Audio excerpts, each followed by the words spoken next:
धन्यवाद मान्यवर, आपने मुझे महामहिम राष्ट्रपति के अभिभाषण पर अपनी बात कहने का मौका दिया।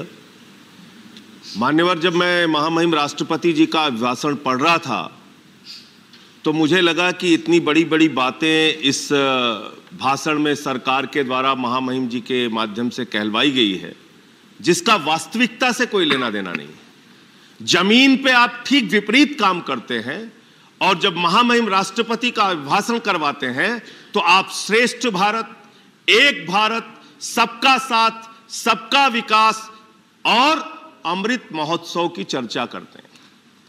माननीय, मैं बड़ी विनम्रता पूर्वक आपके सामने सरकार से पूछना चाहता हूं, आप देश के महापुरुषों को याद कर रहे हैं, बहुत अच्छी बात है, याद कीजिए, लेकिन आजादी के 75वें अमृत महोत्सव में, आजादी के 75 वर्ष पूरे होने पर अगर महामहिम राष्ट्रपति के अभिभाषण में गांधी जी की भी चर्चा कर देते तो आपको शर्मिंदा होना पड़ता, आपका सर शर्म से झुक जाता। अहिंसा के पुजारी राष्ट्रपिता महात्मा गांधी को धर्म संसद बुलाकर उत्तराखंड में अपमानित किया जाता है मान्यवर, मध्य प्रदेश में अपमानित किया जाता है मान्यवर, छत्तीसगढ़ में अपमानित किया जाता है मान्यवर। मैं कहना चाहता हूं, अगर यह सरकार गोडसे की विचारधारा पर चल रही है तो मुझे कुछ नहीं कहना, लेकिन अगर गांधी के प्रति जरा भी सम्मान है तो उन लोगों के खिलाफ मुकदमे दर्ज करके उनको जेल के सीखचों के पीछे डालना चाहिए। यह राष्ट्रद्रोह है मान्यवर। बापू का अपमान हो रहा है। दुनिया के किसी देश में चले जाइए, आप कहते हैं हम भारत से आए, लोग कहते हैं गांधी जी के देश से आए। उस महात्मा गांधी का अपमान इस देश में हो रहा है मान्यवर, आजादी के 75वें साल में, और सरकार खामोश, प्रधानमंत्री जी खामोश, कोई उसकी चर्चा नहीं करते, क्योंकि कहीं ना कहीं भारतीय जनता पार्टी जिस विचारधारा से आती है वो विचारधारा गोडसे को महिमा मंडित करने की विचारधारा है, गांधी के विपरीत काम करने वाली विचारधारा है। दूसरी बात मान्यवर, सबका साथ सबका विकास का जिक्र किया गया। एक तरफ आप सबका साथ सबका विकास का जिक्र करते हैं, दूसरे तरफ आपके नेता उत्तर प्रदेश के मुख्यमंत्री कहते हैं, आदित्यनाथ जी भाषण देते हैं, यूपी का चुनाव 80 और 20 पर होगा, 80 और 20 पर होगा। ये 80 और 20 क्या है? मैं आपसे पूछना चाहता हूं बड़ी विनम्रता पूर्वक, वो कोरोना की महामारी में जो लाखों लोग मारे गए वो 80 में आते हैं कि 20 में आते हैं? वो किसान जो 1 साल तक सड़कों पर बैठा रहा, 750 किसान शहीद हो गए, वो 80 में आते हैं या 20 में आते हैं? वो खुशी दुबे उत्तर प्रदेश की बेटी जो 1.5 साल से जेल में सड़ रही है, वो प्रभात मिश्रा जिसका फर्जी इनकाउंटर हो गया, वो हाथरस की बेटी जिसको रात में 2 बजे जला दिया गया, वो नौजवान जो लाठियों से पीटे जाते हैं मान्यवर, वो 80 में आते हैं या 20 में आते हैं? ये 80 और 20 में हिंदुस्तान को बांटना बंद करो, गरीब बच्चों के फीस पे चर्चा करो, तरक्की पर चर्चा करो।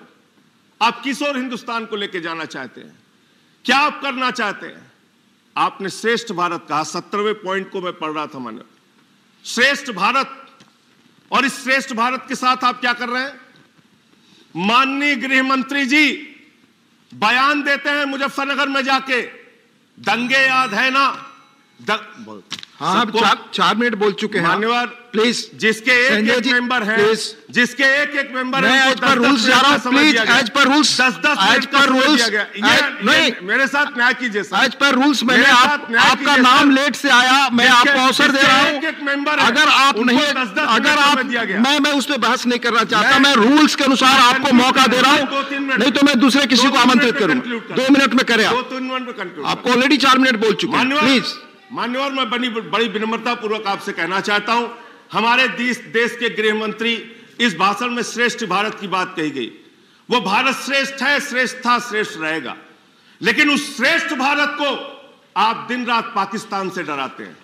बिहार का चुनाव होता है, पाकिस्तान से डराते हैं, यूपी का चुनाव होता है, पाकिस्तान से डराते हैं, पंजाब का चुनाव होता है, पाकिस्तान से डराते हैं। अरे पाकिस्तान से डराना बंद करो, हम 130 करोड़ हिंदुस्तानी हैं, हम किसी पाकिस्तान से नहीं डरते। अगर भाजपा के लोगों को डर लगता है तो चुनाव प्रचार में निकलना बंद कर दीजिए, लेकिन पाकिस्तान की चर्चा चुनाव में मत कीजिए।